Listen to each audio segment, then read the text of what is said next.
L'Égypte ancienne, terre de pharaons et de pyramides, n'a de cesse de fasciner le monde.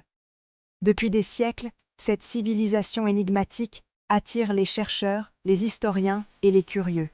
Les pyramides de Gizeh, majestueuses et imposantes, sont les témoins silencieux d'une époque révolue, mais toujours vivante dans notre imaginaire collectif.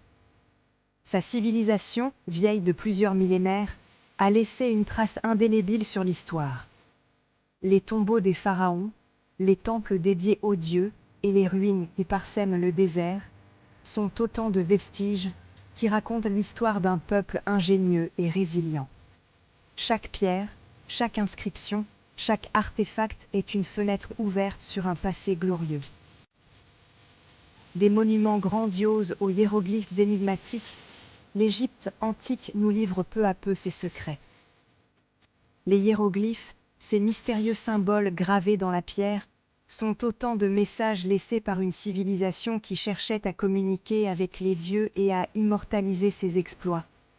Les fresques et les sculptures, d'une beauté saisissante, nous racontent des histoires de dieux, de rois et de batailles épiques. Notre voyage commence avec la première dynastie, une période charnière qui a posé les fondations de l'Égypte pharaonique. C'est à cette époque que les premiers pharaons ont unifié les terres égyptiennes, créant ainsi un royaume puissant et prospère. Les artefacts de cette période, bien que rares, nous offrent un aperçu précieux de la vie quotidienne, des croyances et des ambitions de ces premiers souverains. C'est l'époque où l'unification du pays a eu lieu, donnant naissance à une nouvelle ère de prospérité et de puissance. L'unification a permis de centraliser le pouvoir, de développer l'agriculture et de construire des monuments qui défient le temps.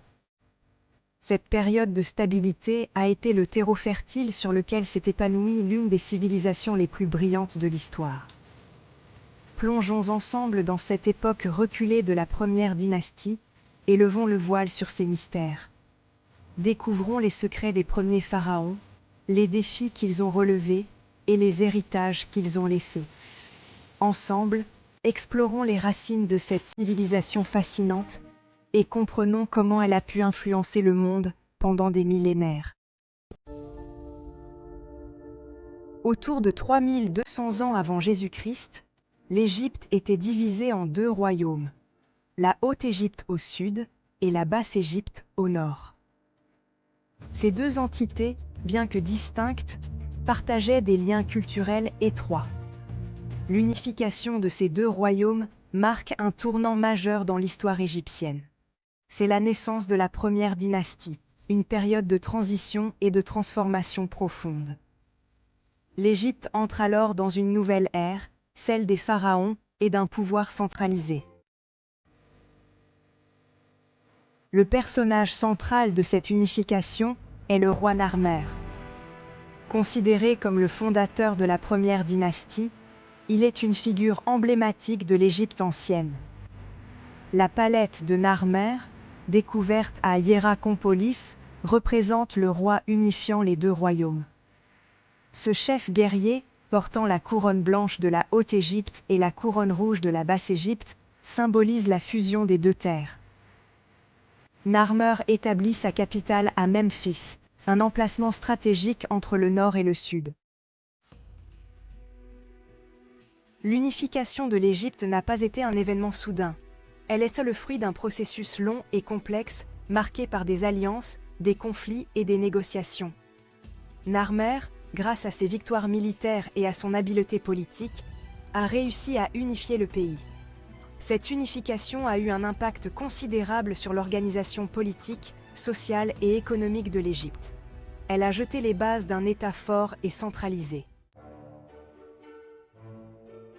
Avec l'unification, un système administratif centralisé se met en place. Le pharaon, considéré comme un dieu vivant, détient le pouvoir absolu. Il s'appuie sur une administration hiérarchisée pour gouverner le pays. Les scribes, véritables piliers de l'administration, jouent un rôle essentiel dans la gestion de l'État. Ils tiennent les registres, collectent les impôts et assure le bon fonctionnement de la bureaucratie. La première dynastie voit l'apparition de symboles forts, qui incarnent le pouvoir royal. La couronne double, symbole de l'unification, devient l'attribut distinctif des pharaons. Le sceptre et le flagellum, autres symboles du pouvoir royal, sont souvent représentés dans les mains des souverains. Ces attributs, chargés de symbolisme, affirment la puissance et la légitimité du pharaon.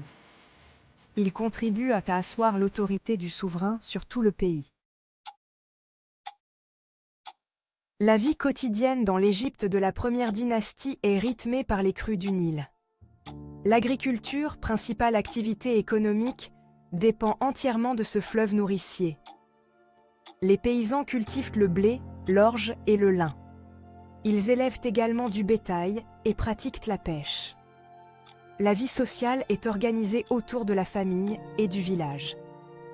Les Égyptiens de cette époque accordent une grande importance aux rites funéraires. La religion occupe une place prépondérante dans la vie des Égyptiens de la première dynastie. Elle influence non seulement leur quotidien, mais aussi leur vision du monde et de l'au-delà. Les temples, les rituels et les cérémonies religieuses sont au cœur de leur existence. Ils vénèrent une multitude de dieux et de déesses, chacun associé à un aspect de la nature ou de la vie quotidienne. Ces divinités sont représentées sous diverses formes, souvent mi-humaines, mi-animales, et sont omniprésentes dans l'art et l'architecture égyptiens. Parmi les divinités les plus importantes figure Horus, le dieu faucon, protecteur de la royauté. Horus est souvent représenté avec une tête de faucon et est associé au pharaon, considéré comme son incarnation terrestre, et Osiris, dieu des morts et de la résurrection. Osiris est une figure centrale dans la mythologie égyptienne, symbolisant la vie après la mort et la régénération. Il est souvent représenté en momie, portant la couronne d'Atef. Les Égyptiens croient en la vie après la mort et développent des pratiques funéraires élaborées. Ils pensent que l'âme continue son voyage dans l'au-delà et que le corps doit être préservé pour cette transition. Les rituels funéraires sont donc d'une grande importance. Ils construisent des tombes, appelées mastabas, pour leurs défunts et les accompagnent d'offrandes. Ces tombes sont souvent richement décorées et contiennent des objets personnels, des aliments et des trésors destinés à aider le défunt dans l'au-delà. Les archéologues continuent de découvrir ces trésors, offrant un aperçu fascinant de la vie et des croyances des anciens Égyptiens. La première dynastie voit l'émergence d'un art et d'une architecture caractéristiques de l'Égypte ancienne. Les artistes de cette époque excellent dans la sculpture, la peinture et la fabrication d'objets précieux. Les tombes royales de la première dynastie, situées à Abydos, sont des exemples remarquables de l'architecture funéraire de l'époque. Ces tombes, construites en briques crues, abritent les sépultures des premiers pharaons. Elles témoignent de l'importance accordée à la vie après la mort. La première dynastie prend fin vers 2890 avant Jésus-Christ. Cette période marque la fin d'une ère de stabilité et de prospérité initiale pour l'Égypte ancienne.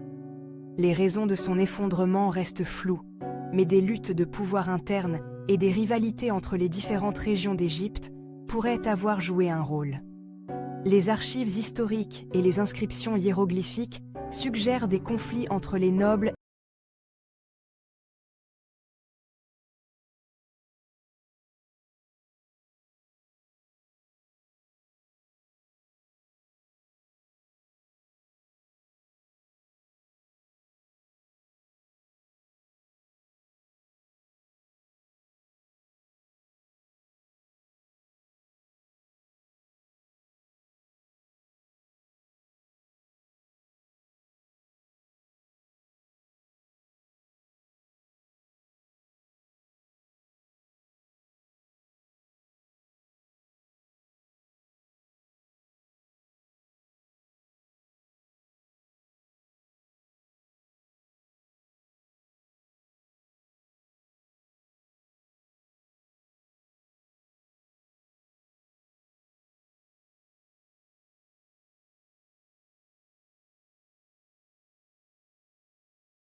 future.